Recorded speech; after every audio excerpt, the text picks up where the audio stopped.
අයිබෝවන් අද අපි කතා කරන්නේ ලංකාවේ සුවිශේෂී තැනක් ගැන. ලංකාවේ ලෝකයේම පුදුම වෙන තැනක් තියෙනවා. ඒ සීගිරිය. මෙතන තියෙනවා තවමත් නිශ්චිතව නිර්මාණය කළේ ඇයි සහ කොහොමද කියන එක හිතා ගන්නවත් බැරි නිර්මාණ ගොඩක්. ඒ වගේ එකක් තමයි කැඩපත් පවුර කියන්නේ.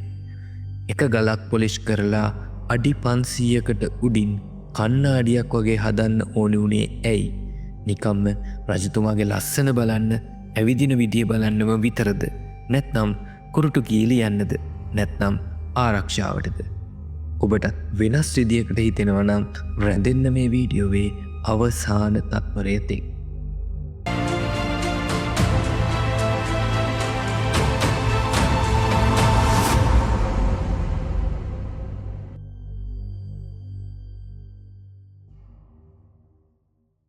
ක්‍රිස්තු වර්ෂ 5 වන සියවසේදී සිය පියා ඝාතනය කර පැමිණි කාශ්‍යප රජතුමා සිය ආරක්ෂාව වෙනුවෙන් බලකොටුවක් නිර්මාණය කරනවා. ඒ සීගිරිය. හැබැයි බලකොටුවක නොතිබිය යුතු දේවල් කීපයක් මේ සීගිරියේ තියෙනවා. ජලමල් සහිත උද්‍යානයක් 500ක් පමණ තිබූ බවට පිළිගැනෙන චිත්‍ර සහ කිසිම කැටයමක් නැතිව නිකම් බිත්තියක්.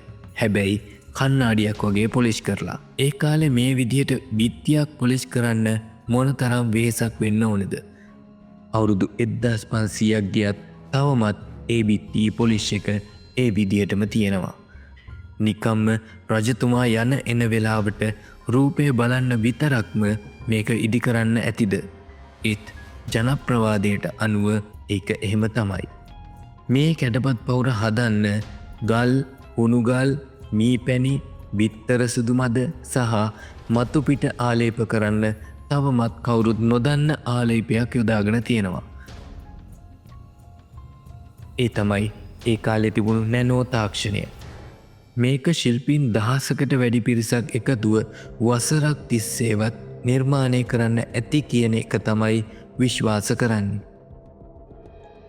ඒත් 7 වන සියවසින් පස්සේ මේක බලන්න ආව පිරිස් සිය අදහස් ලියන්න මේ පවුර යොදා ගන්නවා. මේ බිත්තියේ අදටත් තියෙනවා කවි 685කට වැඩිය. ඒ අතර 386 වෙනි කවියේ තියෙනවා රජුගේ ඇසට පෙනෙන රූපය අපේ ඇසට නොපෙනෙයි කියලා. ඒකෙන් අදහස් වෙන්නේ රජු මේකෙන් දැක්ක දේ නැතිනම් මේකෙන් බැලුව දේ අපට නොපෙනෙන දෙයක් කියලාද? සමහරු නම් කියන්නේ මේක ජ්‍යොතිෂ්‍ය දින දර්ශනයක් කියලා. මේකට චන්ද්‍ර සහ සූර්ය එළි වැටිලා සුවිශේෂී තැන් විශේෂ දිනවලදී ආලෝකවත් කරන්න ඇති කියලාත් කියනවා.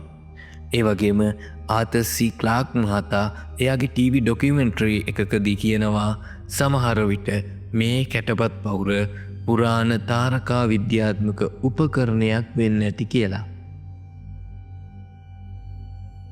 මේ වගේ ඒවා ලෝකේ වෙන නැද්ද කියලා ඇහුවොත් දෙන්න තියෙන උත්තරය තමයි තියෙනවා.